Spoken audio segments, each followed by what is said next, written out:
Di saat mayoritas klub Liga Inggris mempekerjakan manajer asal Eropa, Tottenham justru menggait pelatih asal Australia, Ange Postecoglou. Tapi Spurs tak sendirian, klub yang sedang krisis jati diri yaitu Chelsea juga mempekerjakan Mauricio Pochettino, pelatih asal Argentina. Padahal di persepakbolaan Inggris ada persepsi buruk tentang pelatih-pelatih non-Eropa. Menurut sejarahnya, pelatih-pelatih dari negara non-Eropa selalu gagal di Inggris. Selama itu pula, Premier League jadi dikenal sebagai kompetisi yang tak ramah bagi pelatih-pelatih non-Eropa. Tapi kenapa begitu ya? Sampai detik ini belum ada jawaban konkret soal kenapa Inggris dianggap tak ramah bagi pelatih-pelatih di luar Eropa. Para pelatih yang berasal dari negara non-Eropa dianggap tak mampu berbicara banyak di kasta tertinggi Liga Inggris. Padahal kalau melihat pemain-pemain non-Eropa, mereka malah gacor di Inggris. Dilansir Goal, ternyata klub-klub Liga Inggris memang cukup menghindari mempekerjakan pelatih asal negara-negara benua Amerika atau Afrika. Buktinya, pelatih non-Eropa yang berkarir di Inggris cuma hitungan jari. Mereka lebih menggemari pelatih-pelatih asal Jerman, Spanyol, dan Italia. Yang bisa dipastikan itu bukanlah soal rasisme atau sentimen tersendiri kepada warga negara non-Eropa. Karena pada dasarnya klub-klub Inggris juga jarang menggunakan pelatih asal negaranya sendiri. Hal itu karena kebanyakan klub-klub Inggris menganggap pelatih-pelatih lokal minim kemampuan teknis dan kreativitas dalam sepak bola. Kita bisa lihat meski Inggris memiliki kompetisi sepak bola yang sangat baik, mereka belum menghasilkan pelatih-pelatih jempolan. Sedikit dari pelatih Inggris yang berhasil abroad dan melatih tim-tim di liga-liga top Eropa lain. Nah, begitulah yang dirasakan oleh pelatih-pelatih non-Eropa, khusus pelatih asal Amerika Serikat lebih parah lagi. Berasal dari negara yang sepak bolanya kurang populer, membuat keilmuan sepak bola mereka sangat diragukan oleh klub-klub Liga Inggris.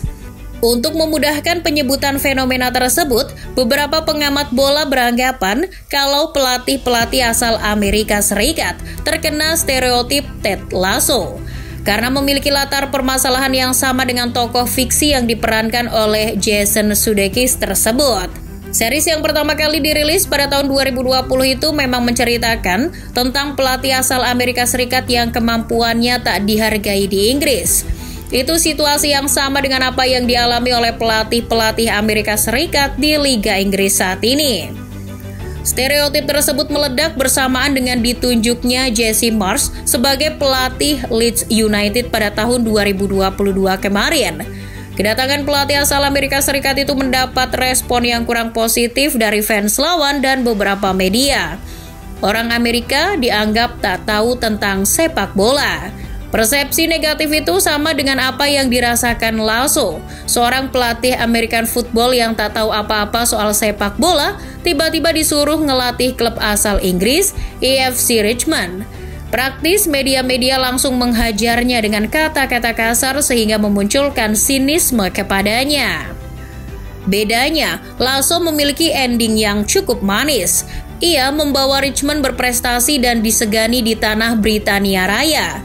Di salah satu episodenya, ia yang bukan siapa-siapa, bahkan sampai mendapat pengakuan dari seorang Pep Guardiola. Sedangkan di dunia nyata, pelatih asal negeri Paman Sam tetap kesulitan untuk mendapat respect di sepak bola Inggris. Tentu bukan hanya soal stigma buruk saja, pelatih asal negara non-Eropa menghadapi masalah yang lebih besar dari itu. Mereka mendapat perlakuan yang sedikit berbeda dengan pelatih dari Eropa soal mendapatkan lisensi dari UEFA. Hal ini juga sempat dikeluhkan oleh Jesse Marsch. Dilansir BBC, untuk melatih klub Inggris, seorang pelatih harus memiliki lisensi Pro UEFA. Nah, untuk mendapatkannya sangat sulit, apalagi bagi pelatih non-Eropa. Untuk mendapatkan lisensi tertinggi dalam kepelatihan itu, pelatih non-Eropa harus menghabiskan 240 jam plus 90 jam untuk mempelajari hal-hal praktis, termasuk menjalani tes yang susahnya bukan main. Mereka harus memahami modul pembelajaran. Mereka juga akan belajar bagaimana cara menggabungkan teknologi dengan ilmu sepak bola, menganalisa kekuatan dan kekurangan lawan, serta bagaimana menghadapi masalah yang dihadapi pemain. Mereka juga bakal diajari bagaimana cara mengatasi ego pemain-pemain bintang. Untuk mendapatkan lisensi Pro UEFA, pelatih non-Eropa harus sedang menjadi pelatih kepala suatu tim saat mengajukan kursus lisensi Pro UEFA. Atau setidaknya mereka sudah mengantongi pengalaman melatih sepak bola selama 10 tahun. Pada intinya, pelatih yang berasal dari negara di luar naungan UEFA bakal susah mendapat validasi dari UEFA. Serba sulit membuat profesi pelatih tak jadi favorit di berbagai negara, salah satunya Brazil. Kendati digembar-gemborkan sebagai kiblat sepak bola, Brazil nyatanya jarang melahirkan pelatih sepak bola kelas wahid. Hal itu karena profesi ini tidak memiliki jenjang karir yang jelas.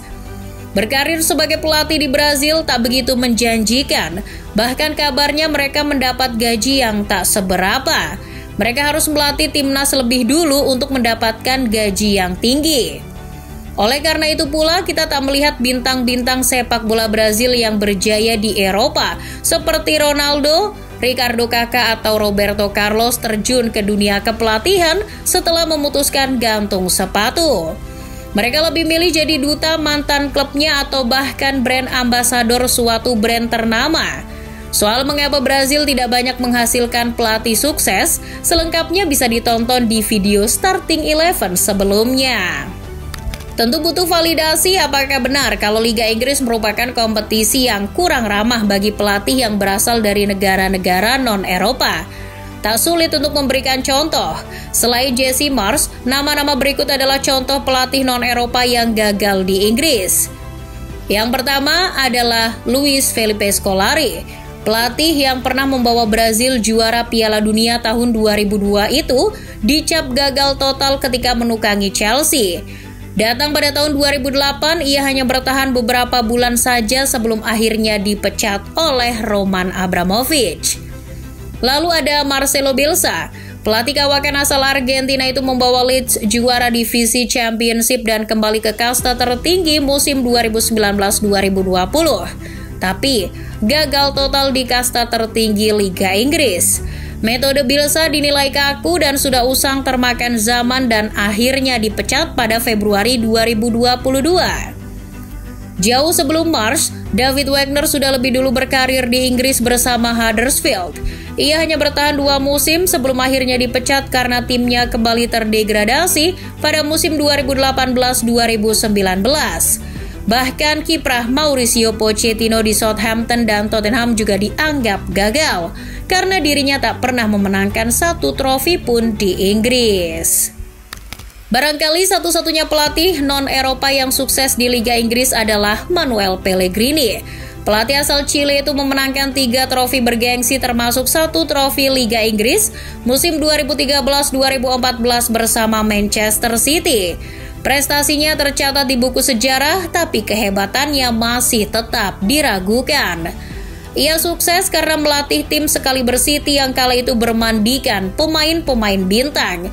Selain itu, beberapa pihak menganggap kalau Pellegrini masih memiliki darah Italia. Jadi, meski berkewarganegaraan Chile, dirinya bukanlah murni orang non-Eropa. Riwayat buruk pelatih-pelatih non-Eropa membuat tim-tim Liga Inggris semakin jarang menggunakan pelatih dari benua lain selain Eropa. Tapi, di musim depan ada 2 tim London yang mempercayakan masa depannya ke tangan pelatih non-Eropa. Mereka adalah Tottenham dan Chelsea. Patut dinantikan, apakah Pochettino dan Ange bisa mematahkan stigma buruk tersebut atau tidak.